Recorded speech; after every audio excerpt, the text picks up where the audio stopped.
Hello, কোনো মেয়ে যদি মনে করে যে সে এক মাস তার হাজবেন্ডের সাথে মিলন করবে না বা এক সপ্তাহ 2 সপ্তাহ করবে না, তাহলে কি হবে?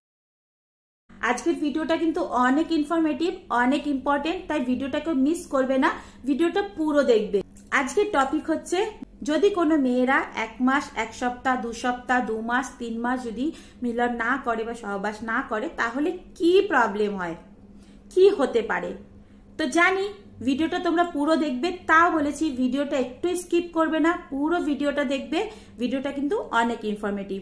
হ্যালো এভরিওয়ান, আমি সুধা সরকার, আমার চ্যানেলে আপনাদের সবাইকে ওয়েলকাম। আমি একজন ফিজিওথেরাপিস্ট। আমি চেষ্টা করি পুরোপুরিভাবে ইউটিউবের গাইডলাইন মেনে আপনাদেরকে কিছু ইনফরমেশন দেওয়া। তো আমার চ্যানেলে যদি কেউ নতুন থেকে থাকেন, চ্যানেলটাকে সাবস্ক্রাইব করে দেবেন, বেল আইকনটা দাবিয়ে দেবেন, তাকি আমার এরকম নতুন ভিডিও আসলে আপনার কাছে আগে পৌঁছায়। চলুন শুরু করা যাক। কোনো মেয়ে যদি এইটা ভাবে যে আমরা দীর্ঘদিন করব না, তাহলে সে জীবনে একটা বড় ভুল করতে চলেছে। সে তার নিজের শরীরকে নিজেই নষ্ট করছে। তার কারণ কি? ফার্স্ট কারণ হচ্ছে ইমিউনিটি সিস্টেম। যখন আমাদের ইন্টার করা হয়, যখন আমরা রিলেশনে যাই, সেই সময় আমাদের শরীরে ইমিউনিগ্লোবুলিন নামে একটা কেমিক্যাল নিঃসরণ হয়, যেটার জন্য আমাদের যে ইমিউনিটি সিস্টেম আছে, ইমিউনিটি পাওয়ার আছে, সেটা স্ট্রং করে। তার ফলে আমাদের শরীরে যদি কোনো ইনফেকশন হয়, তার বিরুদ্ধে প্রতিরোধ করার ক্ষমতা কিন্তু আমাদের শরীর অলরেডি নিয়ে রাখে। তার জন্য যদি মনে করছেন যে আপনি করবেন না, তাহলে আপনি আমার ইমিউনিটি পাওয়ারটাকে নষ্ট করছেন। সেকেন্ড, যখন আমরা রিলেশনের মধ্যে যাচ্ছি, সেই সময় আমাদের মাথা একটা হরমোন নিঃসরণ করেন ডোপামিন নামে, যাকে আমরা হ্যাপি হরমোন বলেও জানি। এই হরমোন নিঃসরণের কারণে আমাদের শরীরে যে হ্যাপিনেসটা থাকে সেটা বেড়ে যায়। ফলে আমরা সবসময় এনার্জেটিক থাকি, আমরা সবসময় কনফিডেন্স লেভেলে থাকি, আমাদের যত টেনশন থাকে সেটা দূর হয়ে যায়, আমাদের মাথা ব্যথাও দূর হয়ে যায়। তো আমাদের শরীর কিন্তু অনেক এনার্জেটিক ফিল হয়। থার্ড, দীর্ঘদিন না করার ফলে কিন্তু আমাদের যে রিপ্রোডাক্ট সিস্টেম আছে, সেটা কিন্তু অনেক ক্ষতি হয়ে যায়। কেন? আমাদের যে নিচের যে মাসেলগুলো আছে, সেগুলো কিন্তু উইক হয়ে যায়। কেন?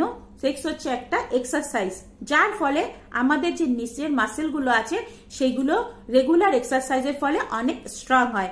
আমাদের যে পেলভিক ফ্লোরটা আছে, সেটাও কিন্তু অনেক স্ট্রং হয়। তার সাথে সাথে আমাদের কিন্তু ইউটেরাসেরও অনেক স্ট্রং পাওয়ার বাড়ে। ফোর্থ, দীর্ঘদিন ইন্টার না করার ফলে কিন্তু ছেলেদের প্রোস্টেট গ্ল্যান্ডের ক্যান্সার হওয়ার সম্ভাবনা থাকে, আর মেয়েদের কিন্তু সার্ভাইকালের ক্যান্সার হওয়ার সম্ভাবনা থাকে।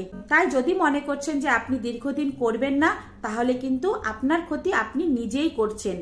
এই ইন্টারের ফলে কিন্তু হার্টের সমস্যা দূর হয়ে যায়, হার্ট অ্যাটাক হওয়ার সম্ভাবনা কম থাকে। তার সাথে সাথে বিপিও কন্ট্রোল করে, আর তার সাথে সাথে আমাদের যে শরীরের স্ট্রেংথ পাওয়ার থাকে সেটাও বাড়িয়ে তোলে। কেন? এটা একটা ফিজিক্যাল অ্যাক্টিভিটি, তাই আমাদের ফিজিক্যাল হেলথও ভালো রাখে। এরকম অনেক কেসই আছে যারা হয়তো ইচ্ছা আছে হাজবেন্ডের, বাট বউ করছে না, বা বউয়ের ইচ্ছা আছে হাজবেন্ড করছে না, তাহলে কিন্তু আপনি আপনার নিজের অনেক বড় প্রবলেম করছেন। কারণ হয়তো আপনার হাজবেন্ডের ইচ্ছা আছে, আপনার হাজবেন্ডের অনেক বেশি, বাট আপনার নেই। তখন সে কিন্তু সেই সময় বাইরে চলে যাবে বা অন্যের সাথে রিলেশনের জন্য চেষ্টা করবে। তাই এইসব কেসে কিন্তু এরকম হয়েই থাকে। তাই যদি আপনার ইচ্ছা নাও থাকে, তবুও কিন্তু আপনি চেষ্টা করবেন আপনার হাজবেন্ডকে সাথ দেওয়ার। আবার বলি, যেসব মেয়েরা ভাবছেন যে আমরা করব না, আমাদের ভালো লাগে না, আমাদের ইচ্ছা হচ্ছে না, তাদেরকে বলছি এই ইচ্ছা না করাটা কিন্তু একদিন বাড়তে বাড়তে আপনাদের আর কোনোদিনই ইচ্ছা করবে না। ফলে আপনারা কিন্তু খিটখিটে মেজাজের হয়ে যাবে, কিছুই ভালো লাগবে না, ফ্যামিলির সাথে কথা বলতে ভালো লাগবে না, হাজবেন্ড ওয়াইফের মধ্যে সবসময় অশান্তি লেগেই থাকবে, যেহেতু আপনি কোনো কিছুকে মানিয়ে নিতে পারছেন না। আর এটা কিন্তু একটা বয়সের পরে গিয়ে আপনাকে অনেক একাকিত্ব ফিল করাবে। বহুদিন এই মিলন না করার ফলে আপনাদের কিন্তু ইউটেরাসের যে স্ট্রেংথ পাওয়ার আছে সেটাও কমে যাবে। তখন কিন্তু আপনাদের একটা বয়সের পরে টয়লেট ধরে রাখার ক্ষমতাও কমে যাবে। তাই এইসব না ভেবে আপনাদের যদি বডি শেভিং নিয়ে কোনো টেনশন থাকে বা কোনো প্রবলেম থাকে, হাজবেন্ডের সাথে কথা বলুন আর এটাকে সর্ট আউট করার চেষ্টা করুন। এছাড়াও যদি মনে করেন যে না, আমার শারীরিক কোনো সমস্যা হয়েছে বা আমার শরীরেরই কোনো প্রবলেম হচ্ছে, আমার ইচ্ছা হচ্ছেই না, তাহলে কিন্তু আপনারা ইমিডিয়েট ডক্টর দেখান। এই প্রবলেমটা কিন্তু আমাদের দৈনিক জীবনে অনেক একটা বড় প্রবলেম। কেন? আমাদের যে শরীর, আমাদের যে মেন্টাল, আমাদের যে সামাজিক জায়গাটা আছে, সেখানে কিন্তু এই জিনিসটা একটা পার্ট। এটা যদি ঠিকঠাক মতো না থাকে তাহলে কিন্তু আপনার হেলথ, মাইন্ড, এমনকি আপনার সমাজ, এমনকি আপনার সাংসারিক জীবনও ভালো যাবে না। তাই কোনো মেয়েদের যদি এরকম ইচ্ছা না হওয়ার প্রবলেম থাকে তাহলে দেরি না করে তাড়াতাড়ি ডক্টর দেখান, আর এটা কিন্তু সলভ করার চেষ্টা করুন। তো আজকের ভিডিওটা এখানেই, আবার দেখা হচ্ছে নেক্সট ভিডিওতে। ততক্ষণের জন্য টাটা, বাই বাই। সবাই সুস্থ থাকবে, ভালো থাকবে, অনেক অনেক হ্যাপি থাকবে।